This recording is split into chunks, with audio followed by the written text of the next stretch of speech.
to Hardcover News. My name is Jamie Lawrence. And I'm Shatara Schaefer. Today we're discussing the escalating murder rates in Chicago in 2012. In recent weeks, we have passed 400 murders in Chicago. This is a 25% increase from last year. So far this year, we have more killings than the entire 2011, and unfortunately the numbers grow. It is expected that we will exceed 500 murders by the end of the year. To find out more about the problem, we have Brianna in the South Side of Chicago to interview residents. I'm from the South Side of Chicago, Bronzeville area, close to 47th and King Drive. This is where I am, so I always will be. Well, I feel like the killings in Chicago are a horrible thing, but they are concentrated within a certain age demographic. I've luckily graduated from that age demographic, so I get seen like an old guy walking down the street and they pretty much don't mess with me. I think we can reduce the killing in Chicago by bringing back social programming like after school programs. We put music back in the school. We get, sports back in the school, mentoring back in the school. It's a lot of things that were cut, from the educational system that they just need to bring back. They were, they helped with a kid's time, and we just got to learn how to occupy these kids and wrap up their time. It used to be park districts when I was younger that we could go to after school, lots of after school programs, chess and karate and football and basketball and all that stuff, and right now kids don't have those same options, so they got no other choice but to go out and hang around the gang structure. And you get a bunch of kids with no direction in the group. They gonna do something foolish just because they don't know. So I got shot right here though, like a couple of months ago.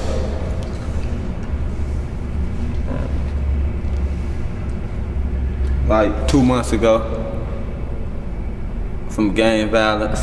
Yeah, I lost like 50 people throughout my life. Gang violence.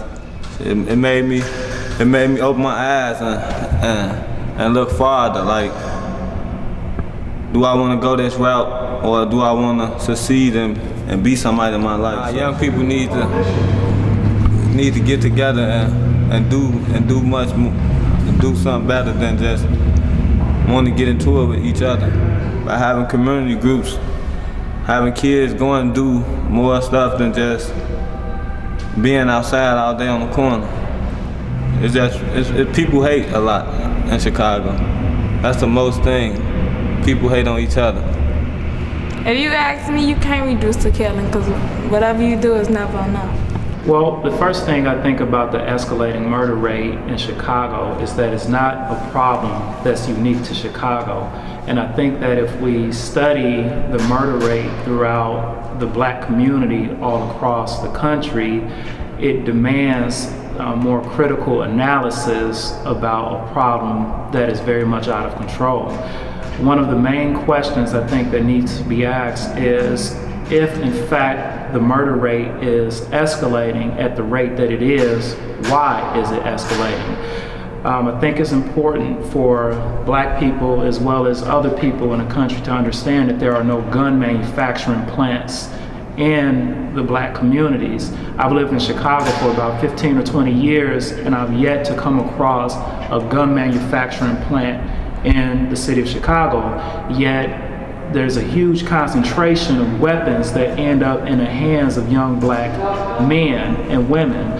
So the question is, how are these guns getting into the hands of young black people who don't have the resources to purchase them at the cost that they're being manufactured and sold at?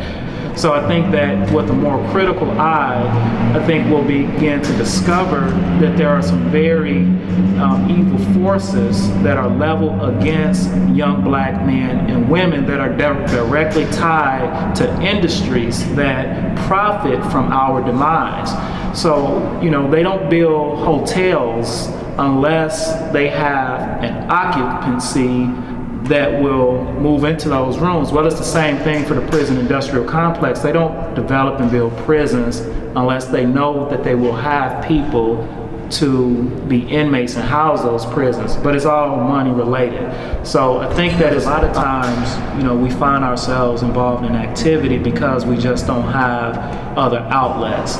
So there's an old saying that an idle mind is the devil's workshop. Well, there's a lot of truth to that. And I think that as young people, if we had more to do in terms of occupying our time, we would be a lot more productive in terms of just the contributions that we make to ourselves and our communities and families and so on and so on. Hello, welcome back to Hardcover News. I am Shatara Schaefer. And I'm Jamie Lawrence. See you next time.